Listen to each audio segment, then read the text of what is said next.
Ano to? Old style na ng apartment nila to. Ayan.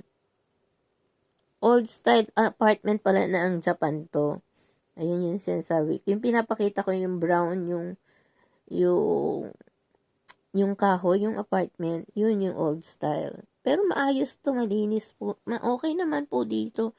Ang ano lang, yung paliguan lang po talaga ay old style po talaga. Pero tuntua naman ako kasi wala sa akin yung kahit ganito lang po maging bahay o bahay ng basta mabait yung kaibigan mo, mabait yung asawa mo. Kahit ganyan yung bahay, okay lang. Diyan kami natulog sa lapag, o diba?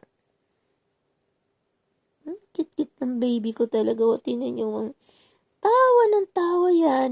Kaya gustong-gusto siyang alagaan ng mga kaibigan ko. Gustong-gusto siya kasi tawa ng tawa. Hindi yan iyakin. Hindi siya iyakin talaga. Nalibre pa nga ako sa paalaga dyan eh. Kasi nga gustong-gusto nga siyang ampunin. Naku, Diyos mio, yan na lang nga nagpalakas ng loob ko dito. Tapos, hindi ko nga, sabi nila, uwi ko daw sa Pilipinas. Ang dami sasuggest na, uwi mo na sa Pilipinas para makapagtrabaho ka. No way, sabi kong gano'n. Tatrabaho ko, kakayanin ko, buhayin anak ko dito.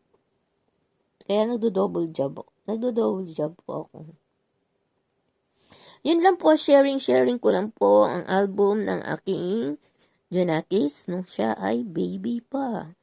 Ayun, please like, watch, and comment according to content. Huwag lang mag-thumbs up kasi hindi po yan comment. Thumbs up po yan. Meron po dyan yung daliri ay naka-up. Isang daliri naka-up. At yung isa naman naka-down. Ayun. Yung ibig sabihin ng thumbs up. Okay, maraming pong salamat. Sharing. Babush, thank you for watching Yuki Saito. Bye-bye. Babush pala. I don't say bye-bye pala. Babush.